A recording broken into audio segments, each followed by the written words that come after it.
What's up, kiddos? Happy Wednesday. We're back. It's your boy, the Big CY, and of course, Greg Bergman. Corporate Greg is here with us. Blue Review is presented by Los Angeles International Airport. Hire LAX creates life-changing career opportunities for Los Angeles residents, of course. And for more information, check out Hire LAX on Eventbrite. DeAndre is here with us too, acting like he's too cool for school. He doesn't want to come on. I don't think that's acceptable. What's that about? Clint. How is that even? It's not acceptable, Clint. You're the boss, so why don't you tell him what he's got to do? Well, DeAndre, I told him DeAndre before. They said he has to have his camera on and he has to have his earbuds in because if we want to bring him in, Parker's doing something with Man Camp. So if that's the case, yeah, I'm putting the business out there. Let's discuss this while we're here. So bring on DeAndre. DeAndre, jump on. All of you all know the Lakers. The Lakers. Thinking about this because Media Day was Monday. The Dodgers are off this week, obviously, because they are watching who's playing in the wild card round. So Parker took it upon himself to go on an annual trip. And by the way, I did some reporting on this. Oh, yeah? How many people do you think are on this Man Camp trip? Oh, so you actually went behind the group chat to get actual context. Well, yeah, as in I asked Parker because that's what journalists do is ask people questions. I understand. How many do you think? I'm going to guess 7. DeAndre, do you know the answer to this? You know what? I actually don't. I know. Actually, I think he told me a total of 16. Actually, from what I was told. 16. So you're blowing the whole bit by giving it away right then, but that's fine. Yes, the number is out of control. It is closer to 20 than it is to 10. This is what this trip is. Like, this is one of those trips where 16 people go as friends. Perhaps 12 return as friends because there's a lot going on.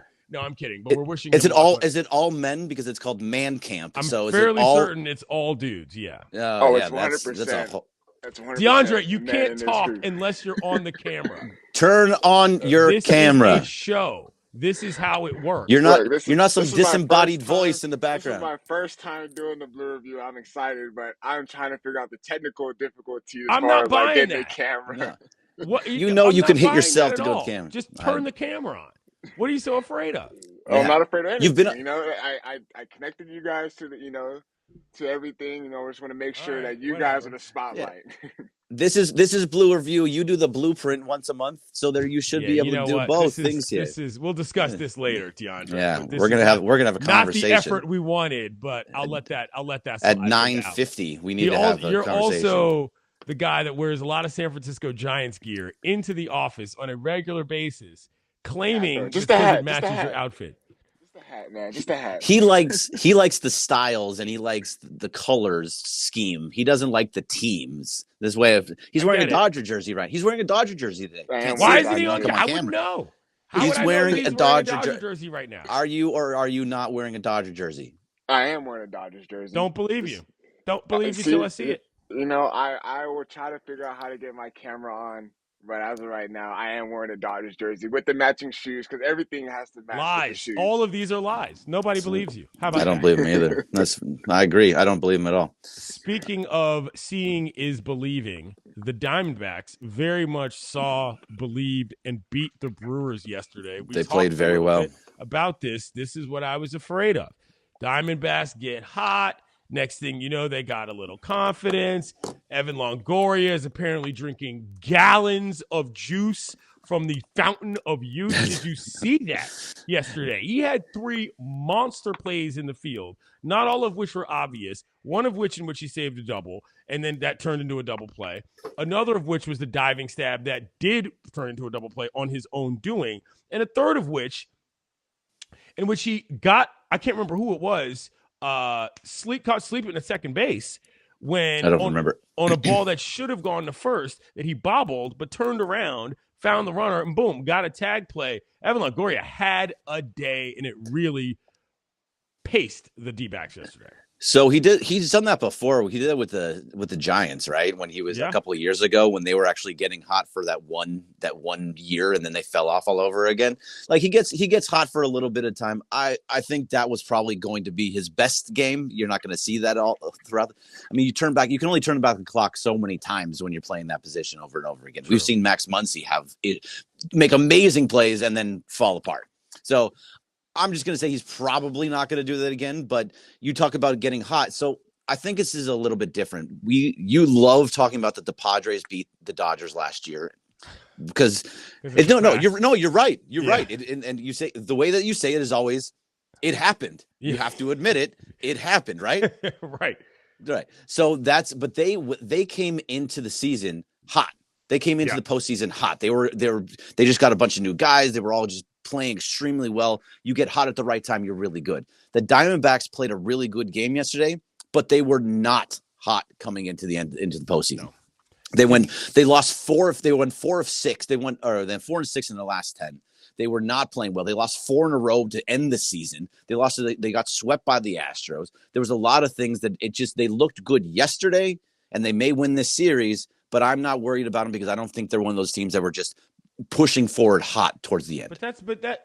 I guess so, but that's what all that matters is what's happening most recently. And that's where I think the youth element comes in who cares if they were only hot for 2 games? They won a playoff series. You trying to tell me if they win the playoff series, rather, I don't want to bury the Brewers immediately, but if you win that series, especially if you get 2 in a row on the road, like, bro, that is a momentum push that you simply cannot account for in ways that are obvious. For all of the simulated games that the Dodgers want to play and maybe allow some fans in, it's not the same as competition, and it's certainly not the same as playoff competition. And thirdly, it's not playoff competition on the road. There is a distinct disadvantage, I think, in general.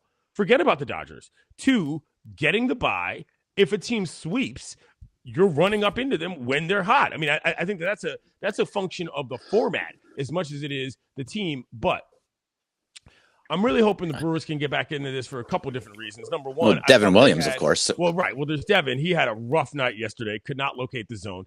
But I just feel that this Brewers team, and this is sort of deeper chalk talk here, but they've had this little core of guys. The Yelich, all these like for a little bit. And it's always just kind of like, are they going to do something here or what's going to actually happen? I ask about this all the time, with various franchises. It just kind of feels like if this isn't the year, well, then somebody in that arrangement, be it council, be it, I don't know who, somebody's got to move along here because they're kind of stagnating as a ball club and a franchise. No, absolutely. They have enough there, like with Christian Yelich, and they got Willy Adames, and they got Wilson Contreras was playing well for him, and all the Devin Williams is an amazing closer. Craig Counsell is actually a good manager. They have a lot of pieces in place, and it's just not working. So this is where you get into the whole small market, big market. Because Milwaukee is not a huge market by any means. So this is now a small market. Do you keep pushing for it and trying to be like the Denver Nuggets in NBA or like the Milwaukee Bucks in the NBA. Yeah, sure. Yeah. I mean, they got like star, like they have the biggest star. Yeah. Well, Giannis is the biggest star. It'd be like having Shohei. I know, but we're getting into the weeds here. But I'm saying it wasn't like Giannis was a star when he got picked. They developed him, and now he's a star. Like that's that you didn't know who Giannis was when he got drafted. No, absolutely not. You know what I'm saying? Absolutely. So it's not quite the same. But I get your point. It's just basically to compare in some way, and I think you can. What should they do? And I think you're not going to go out and buy a bunch of players. People aren't going to go to Milwaukee, but you have this set core, and I think if you can keep it all together and just add some little pieces, maybe help your farm system, maybe move a guy like Yelich and try and get a bunch of pieces to that can come up later on. I think that could work, but either way.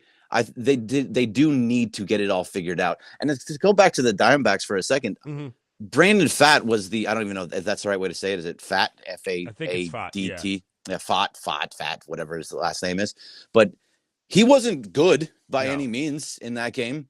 And so he was the game one starter. They got the win out of it because the bullpen pitched really well, but he wasn't good. They have Zach Gallen going today. So now both those dudes are out for Saturday. If this goes 3, then you're going to have to use Merrill Kelly tomorrow, and you lose your top 3 starters right off the bat. Yeah. So you're going to have to throw either like a bullpen game or somebody else that you wouldn't normally want to pitch on Saturday against Kershaw. That benefits the Dodgers.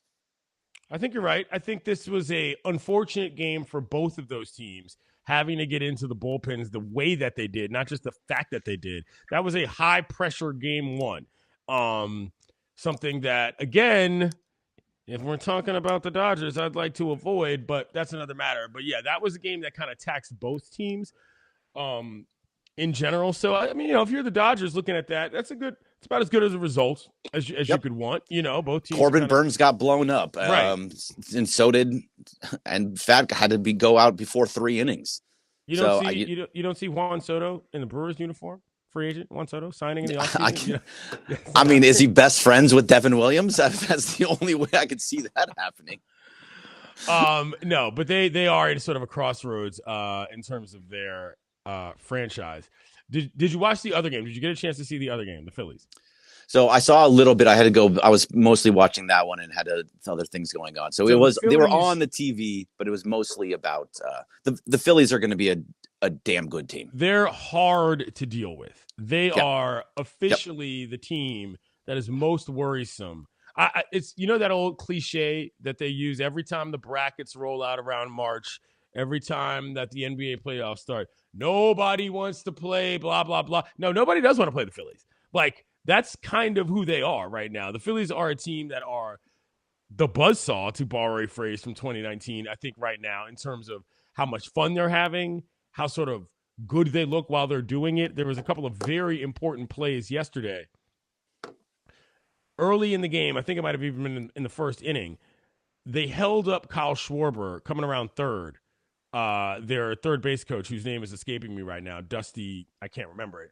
I can't help you. They held him up, and then later in the game, when they needed probably sort of a little bit of a cushion run, Bryce Harper blew through a stop sign at third base, scored the run with ease. That, to me, is the mark of a team that has really got it going. When your stars just don't care, and they're playing to score runs and playing to win, regardless of what their coaches are doing, that team is a tough team to deal with. Right, hold on a second. DeAndre, you got to put your microphone on mute when Cappy comes in. Otherwise, Cappy goes onto the air with us. No, put Cappy in the middle, on. This is too many botches in a row. What's going on here? You're out here having side convos, no cameras. Where's Cappy? Cappy, we can hear you. So, DeAndre, we can hear Cappy. I muted myself on both ends, so I don't know why it's still picking up. I can hear everything you're saying right now. Put Cappy on. Put Cappy on. They want you to come on. What is this is a Blue Review. Come here, Cappy. Come and tell him to come into this room. Here, you can sit. You can come sit with. Such a mess. Yeah. This is it's live. It's live YouTube radio. It's live YouTube radio. Exactly. All right. So you're going in there causing problems. All right. So here's what you're gonna want to do, DeAndre. I see why. What's up, Cappy? How you doing, buddy? The hair looks good. Thank you. Yeah, I just got it colored. Yeah. And cut. Okay. Yeah. Did you really get it colored? I swear to God. Yeah. Why do you not want the gray? Do you want to not know who you are? Yeah. No, I want to look younger. It's a good look. I want to look Did you watch any baseball yesterday, Cappy? Not really. I feel like when the Dodgers get in, like when the Dodgers start, that's when the baseball playoffs become kind of what I'll call sexy. Okay. Like right now, these are not teams that I really spend a lot of time on during the season. So right now is your hair before the dye job, but when the Dodgers start playing, it's the post treatment. That's right. The analogy we're using. Right. That's exactly right. That's exactly right. Yes, I didn't mean to cause trouble. It's okay. It's just that, we all love to podcast from the studio. I was being selfish. Sorry. Yeah. So we get done, Cappy, just so you know, we get done at 9:50. So you'll have 10 minutes to get ready for the Cappy Cast. All right, beautiful. Thank you. You can talk Dodgers with us. Have you ever been on something called a man camp? That's what Parker is doing right now. He's going lobstering. He's going lobstering and camping with 15 other dudes. That sounds kind of cool. Yeah. I mean, when you're young and you're single and you don't have kids. He's not single. He's not single. No, 4-year relationship. Oh, no, he's not married. No. Like when you're young, you're not married, you don't have kids, that's the time to go do stuff like that. It's true. True. But like man camp, like it's cool to go with your buddies, but like how into this man camp are you that you're? You call it are you camp? that you that you call it man camp? Yeah. That are you sleeping on the ground? Are they actually glamping? They're pitching tents. I asked these questions. Whoa! Be careful the way you word that. All right, goodbye, Cappy. On that note, that's all we needed you for, sir. Don't you love the dual earpieces? You know, we gotta do this. It's live. You know, this is completely do it live. ridiculous. Anyway, all right. Thanks, Cappy. Appreciate you, brother. I miss you, buddy. Hey, you too, man. Thanks, Cappy. Appreciate you, Cappy. You didn't like my camping double entendre joke there. I was full morality. You didn't know. I knew exactly what I was doing. When you said it. Don't act like I'm not smart. I knew what I was doing. I knew very well what I was doing. There's no chance. You had no clue. Because I asked Parker the exact same question, and he was like, easy. It was funny. So, anyway. All right. So we only have a couple minutes left on this. Do you want to keep going on your point? Do we have any? Totally forgot your point. Do you want me to? I forgot what I was saying entirely. But do we have any YouTube chat questions? So I got Carlos Sanchez Los. That's your the VP. Yeah, that's your boy. VP. He says, "Yo, I already bought CY a Dodgers hat. Got to get him to wear it somehow." Look at it. You have guys buying you Dodger hats. Why am I not getting Dodger hats? I'm wearing Sunday Swagger hats. Like, that's why. Help me out. You've got your own deal. I'll wear a Dodger hat to a Dodger game if I'm not covering it. I got no problem with that. I'm not one of these people that feels like if I get caught dead in somebody else's gear, that I'm going to be besmirched for the rest of my life. Obviously, DeAndre is not one of those people either. As he's just he doesn't want to be. He doesn't want to be camera around with Giants gear on. But yeah, I'll rock a hat. Again, if you want me to wear something, hold on. You know what? I'll be right back. I'm going to show you. Are you going to go get it? Are you setting up your Cameo right now? Be like, you have to pay me $25 to Cameo, and then I'll put on your Dodger hat. No. What you know, my favorite preferred style of hat is, of course, the dad cap in white. If you get me a dad cap in white with a logo I enjoy, I will wear the hat. I might even have a Dodgers dad cap in white. Now that I think, let's talk. What is the appeal of the dad cap? Because I can rock this. I can. It has the bend. You know, it has the snapback. Yeah, I can do that. I can rock the flat brim. And when it's all, but the dad cap, I'm just not a fan. I don't like the fit. I don't like any of it. It tends to keep its shape without a lot of upkeep. That's extremely important. And number two, when it's in white, it's just enough of a splash of, I'm not that serious of a person, but I'm wearing a cap, so please stay the hell out of my face. There's a large element of that where you pull it down low, but it's a white cap. So it's like, okay, fun guy. This guy mixes it up a little. Wait a second. You're planning to let people know that you're not serious, but you're taking the hat seriously, thinking about the way that you're doing things. I'm just trying to find out how this all works together. Listen, as a you know what I'm saying here? That moves around. I'm not serious, but I'm super serious about my hat. I'm telling you, this matters in certain places, i.e., shouts to LAX, airports. You'd be surprised how much what you're wearing in generalized liminal public spaces, how people treat you based on what they think that your attitude towards life is. If I see a guy with a white dad cap on, I go, that guy knows how to have fun. He might not be getting after it right now, but that's what's going on. I'm telling you. Some of us have seen many parts of this globe and many parts of this country. I've seen plenty of parts of this globe and country. People. I'm saying this is what my walks of life have shown me. That's what I'm saying. All right. Look, you got your reasonings. That's totally cool. That's totally fine. We'll go with this one. Los also says dad cap in white. LOL. WTF. So dad cap in white. I like the white hat. I'm all about the white hat. I'm wearing the white. That says white I'm cap. Hiding from my wife on the golf course. That's what that hat I says. love this hat. You know what I'm saying? It's got the shaka. Like, come on now. No, but what I'm saying is that type of hat. Not just that particular hat. The mesh white hat snapback says, I'm pounding Simply Lemonades at the driving range. Simply Lemonades. I mean, they're not bad. But either way, I love the hat, so that's all that matters. Okay. But, all right, last one, then we got to go. Mookie says, it's a regular question. After last night, who would you guys rather face, the DBacks or the Brewers? You guys already answered that, but I think it's got to be I still think it's the Brewers. I mean, you guys said the D-backs, but I just don't like the idea of a young Diamondbacks team fresh off a playoff victory on the road with a modicum of fearlessness against the Dodgers coming into the stadium and potentially stealing game one. I don't like that. I think the Brewers are a team that the Dodgers match up against better, and especially since they lost this one now, their bullpen is a little different. Their starting setup is a little messed up. I still think the Brewers are the team that the Dodgers would rather face. Yeah, I still rather face the D-backs. They're hurting themselves. They're getting into their bullpen deep. They're using their starters. I think they're going to be an easier out. So I'm going to go with DBacks. All right, but that's it. We got to go. Cappy has to do the Cappy cast. That's he told Cappy. us. You have to do your little. No thing, thanks so to you, thank DeAndre. Yeah, God, even figure it show out up. for tomorrow. Next time I'll figure out the whole camera situation. Yeah, how about next time is in 2 minutes from now? All right, we'll see. Problem solving. We problem solve around here. Goodbye.